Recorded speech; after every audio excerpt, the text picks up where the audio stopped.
법원은 윤석열 검찰총장의 신청을 받아들여서 윤 총장은 즉시 총장직에 복귀할 수도 있지만 그러나 그것으로 끝나는 것이 아닙니다.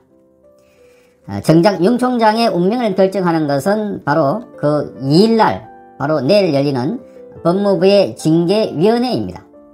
징계위원회에서 해임 등의 결정을 하고 대통령이 재가를 하면 바로 총장직은 박탈되기 때문에 가장 중요한 것이 2일날 열리는 법무부의 징계위원회입니다.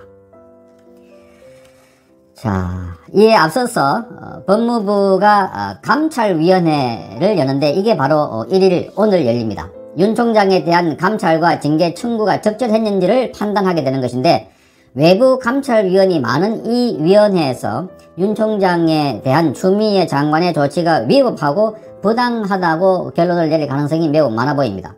그렇더라도 그 다음날 열리는 징계위원회에서 바로 징계를 하면은 징계를 밀어붙이면 끝나기 때문에 외부 감찰위원보다는 법무부의 징계위원회가 윤석열 검찰총장의 운명을 결정짓는 결정적인 위원회가 될 것으로 보입니다.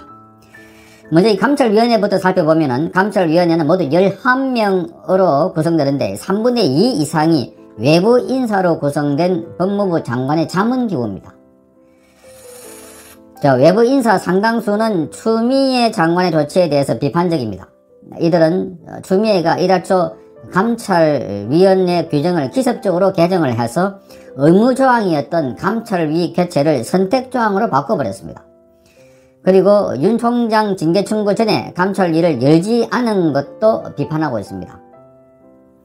그러니까 윤석열 검찰총장에 대해서 이렇게 감찰을 할 경우에는 중대한 사안이기 때문에 반드시 감찰위원회를 거치도록 되어 있는데 이 규정을 싹 바꿔가지고 감찰위원회를 거칠 수도 있다 이렇게 바꾼 것입니다. 자, 이렇게 바꾸면서 감찰위원들에게 통보도 하지 않았고 또 개별적으로 의견을 수렴하는 절차도 없었기 때문에 이게 절차적으로 문제가 있다 해서 지금 이것 또한 윤석열 검찰총장이 자신이 제기해 놓은 직무정지, 집행정지, 효력 가처분 여기에도 이게 지금 다툼의 요지가 되고 있습니다. 자, 이 감찰위원회의 의견도 권고적 효력에 그치기 때문에 강제력은 없는 것입니다. 그러니까 추미애가 이 감찰위원회의 권고를 받아들인다는 보장이 거의 없습니다. 감찰위원회에서 윤석열 검찰총장에 대한 징계 청구를 철회하라 하는 의결할 가능성이 매우 크지만 이것을 받아들일 가능성은 거의 없는 것입니다. 그리고 징계위원회가 바로 이틀 다음날 2일날 열리는데 이 회의에서 정말 윤석열 검찰총장의 지위를 결정짓는 회의가 될 것으로 보입니다. 징계위원회는 그 위원회 구성을 어떻게 하냐면 법무부 장관, 법무부 차관, 그리고 장관이 지명한 검사 2명, 장관이 위촉한 변호사, 또 법학 교수, 학식과 경륜을 갖춘 사람 각 1명씩 모두 7명으로 구성됩니다. 이거 보면 전부 다 장관이 지명하는 사람들입니다. 그러니까 이 징계위원회가 완전히 추미애의 뜻대로 움직이는 그런 추미애위원회처럼 되어버리는 것입니다.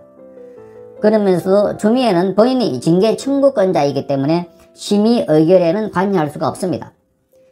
하지만 나머지는 추미애가 원하는 대로 구성할 수 있는 구조이기 때문에 그래서 이 위원회에서 징계위원회에서 윤석열 검찰총장에 대한 결정을 내리는 것은 이견 없이 추미애의 의중을 그대로 반영할 것이다 하는 관측이 나오고 있는 것입니다. 지금 이 위원회에 참석 대상으로 거론되는 인물 가운데 이 검사는 심재철 검찰국장, 신성식 대검 반부패부장, 그리고 이종건 대검 형사부장 등이 거론되고 있습니다. 심재철 국장은 추미애의 윤 총장 감찰과 수사 근거로 내세우고 있는 이른바 판사 성향 문건의 제보자로 알려진 인물이기 때문에 아주 논란이 되고 있습니다. 그리고 신성식 부장은 채널A 사건 처리와 관련해서 수사 상황을 KBS에 유출을 했다는 의혹을 받고 있어서 또 그동안 윤석열 검찰총장과도 아주 껄끄러운 관계를 유지해온 인물이라는 점에서 또 논란이 되고 있습니다. 이종근 부장은 윤석열 검찰총장을 감찰을 무리하게 밀어붙이는 박은정 대검 감찰 담당관의 남편이라서 기피 대상이라는 것입니다. 그러니까 지금 추미애가 제명하려고 하는 이 검사들 그게 대부분 아주 특정 성향의 윤석열을 반대해온 인물들이기 때문에 공정하고 객관적인 판단을 하기 어려운 구조다 하는 것입니다. 그럼에도 뭐 이것저것 눈치를 보지 않고 여론의 신경을 쓰지 않고 있는 사람들이라서 마구 밀어붙일 듯 합니다. 그래서 이미 그 결정도 정해져 있는 것이 아닌가 하는 판단이 나옵니다. 추미애 측 변호인이 서울행정법원의 변론 신문에 참석하고 난 뒤에 이렇게 말했습니다. 2일이 지나면, 그러니까 징계위원회가 거치고 나면 자동적으로 직무가 정제되는데 왜 굳이 이런 가처분 신청을 했는지 모르겠다. 실익이 없다. 법익이 없다. 그렇게 말했습니다. 법익이 없다. 그렇게 발언한 것만 봐도 이미 해임을 정해놓은 것이 아닌가 하고 보여지고, 정세균 총리도 문재인을 만나서 면담한 뒤에 추미애와 윤석열 검찰총장에 대한 동반 사퇴하는 방안을 건의했다 이렇게 말했습니다. 그러니까 윤석열뿐만 아니라 추미애도 사퇴를 건의했다 이렇게 보도되고 있습니다. 뭐 추미애는 지금 적절하게 이 정권에 오히려 뻘짓을 하고 있어서 빨리 하차시켜야 될 대상이기 때문에 그 명분을 보고 있는데, 그게 이제 윤석열 검찰총장을 해임시키고 그에 따라서 순차적으로 추미애도 사퇴시킨다 하는 시나리오로 가는 것 같습니다.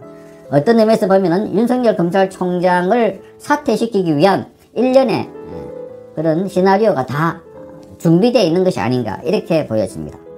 그러니까 그동안 윤석열 검찰총장을 해임시키기 위해서 온갖 노력을 다 해왔고, 그게 결국은 징계위원회를 열기 위한, 징계를 하기 위한 절차를 마련하는 과정에 있었다 이렇게 보여집니다. 그렇게 해서 원전 수사와 울산 선거 부정선거 의혹, 그리고 라임과 옵티머스 등 이 권력 비리를 막기 위해서는 무엇보다도 윤석열 검찰총장을 해임하는 것이 중요하다라고 판단했기 때문에, 그래서 이런저런 조치를 취하고 맨 마지막에 서둘러서 지금 윤석열 검찰총장에 대한 직무정지 그리고 징계를 청구하는데, 직무정지는 지금 윤석열 검찰총장이 법적 대응을 하고 있는데, 법적 대응에서 윤석열 총장이 이긴다 손치더라도 바로 2일날 열리는 법무부의 징계위원회에서 징계가 결정되어 버리면 바로 대통령이 재가를 하면 끝난다는 겁니다. 그러니까 징계위원회에서 해임을 건의하면, 대통령이 재가를 하면 윤석열 총장은 그 순간 검찰총장으로서 지위가 사라진다는 것입니다. 자, 이렇게 해서 윤석열 검찰총장을 내버리고 그 다음에 권력에 대해서 수사를 하고 있는 검찰에 대해서도 대대적인 단속을 하겠다 하는 입장인 것 같습니다. 그러나 지금 검찰 내부 분위기가 만만치가 않습니다. 지금 윤석열 검찰총장에 대한 징계, 직무정지에 대해서 거의 전 검사들이 반대 관련 성명을 발표하고 지금 집단 행동을 할 태세입니다. 그리고 국민들도 여기에 가만히 있지 않고 지금 아주 거센 분노를 통해서 이 사안을 예의주시하고 있습니다. 따라서 윤석열 검찰총장에 대한 신병 처리를 어떻게 하든지 지금 그 이후 폭풍이 또 만만치 않을 것으로 보입니다. 자, 이 비리 수사를 막는 세력들은 지금 살아있는 권력이라서 이렇게 하는 것에 대해서 자신들은 별로 의식을 하지 않는 것 같습니다. 그러나 곧 그들도 죽은 권력이 됩니다. 권력의 임기가 끝나기 때문입니다. 그런데 그걸 잘 모르고 있는 것 같습니다. 그래서 해마다 매번 이 정권이 바뀌거나 또는 교체가 되고 나면은 이런 불행한 사태가 나오는 것은 권력의 정점에 있을 때 그 이후의 상황을 생각지 않고 권력의 의도대로 마음대로 추진해 왔기 때문으로 보입니다. 그래서 이 검찰이 살아있어야 하는 것은 권력이 마음대로 할 수 못하도록 견제하는 기능을 하고 있는데, 그러나 이 검찰이 이런 식으로 장악되고 나면 또 나머지 다음에는 법학적 차원에서 한다고, 법학적 차원에서 그 앞정권에 대한 실정을 심판하다 보면 또 많은 사람들이 구속되고 다치는 경우, 이게 바로 악순환되고 있는 상황들이다. 그걸 막기 위해서라도 살아있는 권력에 대한 수사를 해달라고 요구하고 있는 것이 지금 검사들의 한결같은 주장입니다. 자, 윤석열 검찰총장에 대한 징계가 끝인지 또 다른 시작이